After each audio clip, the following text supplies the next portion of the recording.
everybody! Sorry this isn't the video of Alia. I know, I keep pushing it back, but a lot of stuff has happened, so yeah, I'm not gonna get into detail. However, fun news!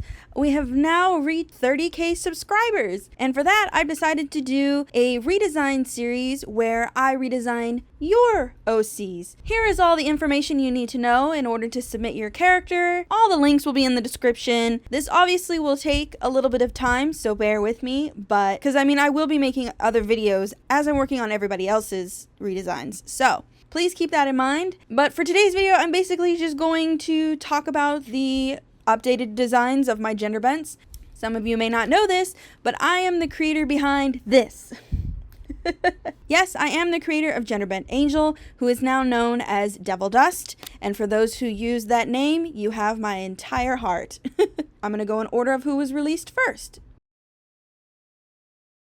So I've already made a video about Genderbent Charlie. There's an entire video on that. But basically, my original Genderbent idea for Charles was that he was a more feminine version of Charlie, since a lot of Charlie's fan art has her in male leading role costumes or in just very tomboy aesthetic. So for Charles, he's in a more effeminate style, more Victorian, something his mom would probably put him in because he's a doll.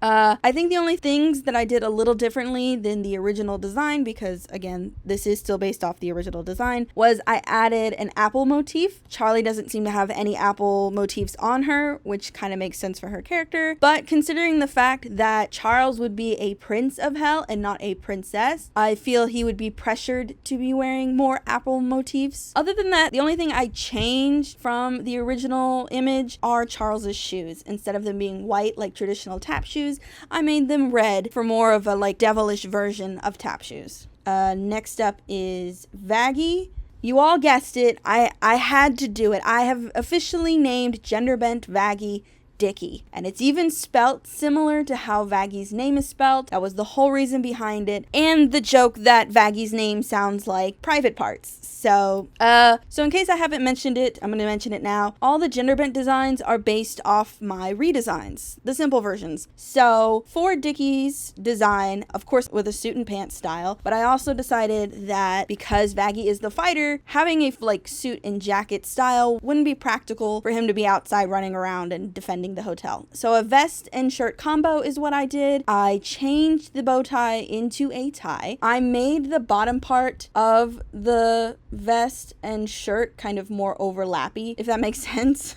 I wanted to be a bit more fashion forward, kind of looking like overlapping butterfly wings or moth wings. I made the gloves shorter just cause, and I figured I would give male Vagi long hair. I just had to figure out how I was going to do it, but thankfully, since my redesign has a more moth shaped style of hair, I figured I would just use that and make a chunk of the top part of Dicky's hair also kind of like a moth wing. But obviously it's not 4, so it gives the illusion that Dicky has lost a part of his wings. I also made the bow antenna thinner. There will be breaks in it. This was just to, make it less bunny bow, I guess you would call it. The colors didn't change as well. The scars did change. I figure one across the nose would be a lot cooler than one over the eyebrow. But other than that, everything's pretty much close to the original. Next is Devil Dust.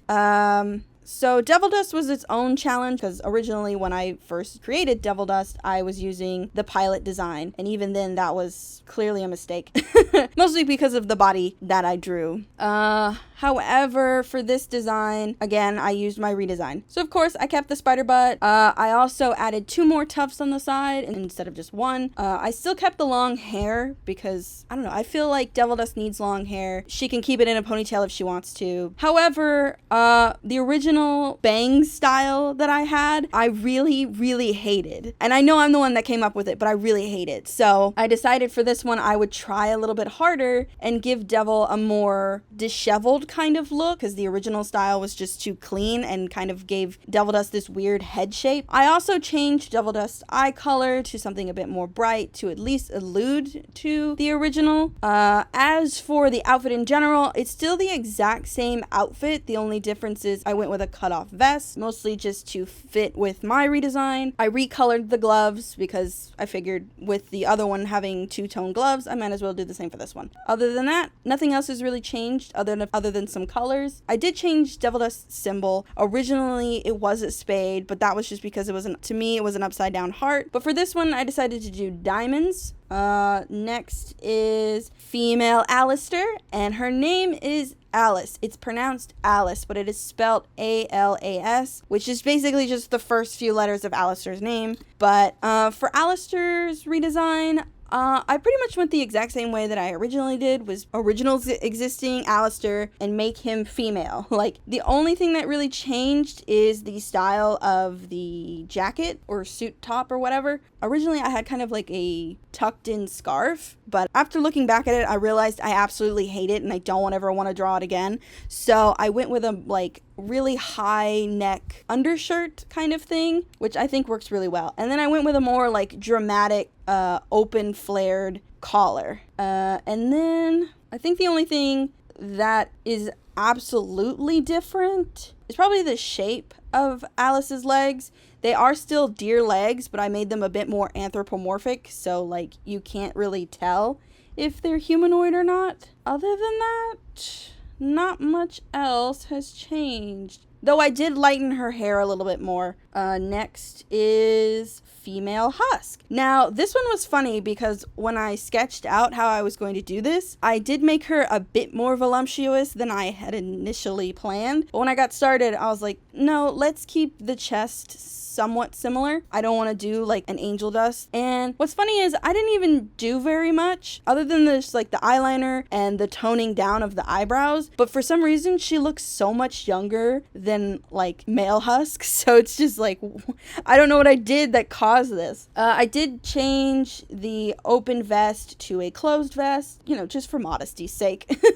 I did make her hips a little bit bigger. I did add a bell to the bow because that was what I did in the original design, and I didn't want to lose that. Also, as you can see, the wings are tucked more. This is what I would have originally done for when I did the Husk redesign, where I would have tucked them in as much as I could. Other than that, I did change her whiskers to white just so it wouldn't look like she kind of like had a small mustache.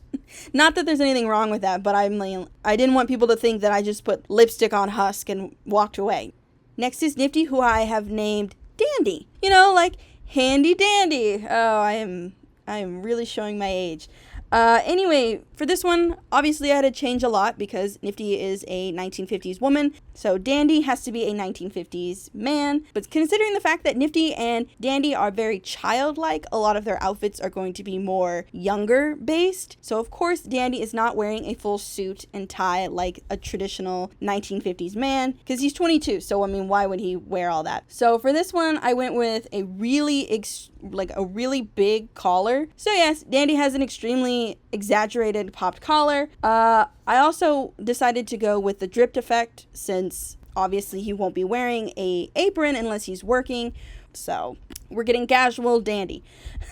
I went with cargo shorts, obviously. And for those of you who were able to pay attention, that you would have seen that there was a full sketch of what Nifty's body looks like under her clothes. And she does in fact have an abdomen. So this is what the abdomen actually looks like underneath her skirt. As for Dandy's hair, I know a lot of people would have preferred a pompadour, but because of the way Dandy's head is shaped, it would be kind of hard for him to style it that way. So a slick back do is just what's gonna have to work for now. And that's pretty much it. As you can see, a lot has changed due to the fact that I'm using redesigns, but you know, they still hold the same charm as the originals, and I really cannot wait for a trailer to drop so I can use these. It's been years since I've actually done anything remotely gender bent, and I originally had a really fun time when I did all these, you know, but obviously I spoiled myself with it and got sick of it. But I am no longer spoiled and no longer sick and would love to get started. But of course we have to wait for A24 to drop something, and I'm willing to wait. Anyway, thanks for watching this super fast video. I hope I was able to make some sense. Anyway, remember to like, comment, share, and subscribe. I hope you all have a super fantastic day. Please, please, please submit to Twitter, and I'll see you guys in the next one. Bye!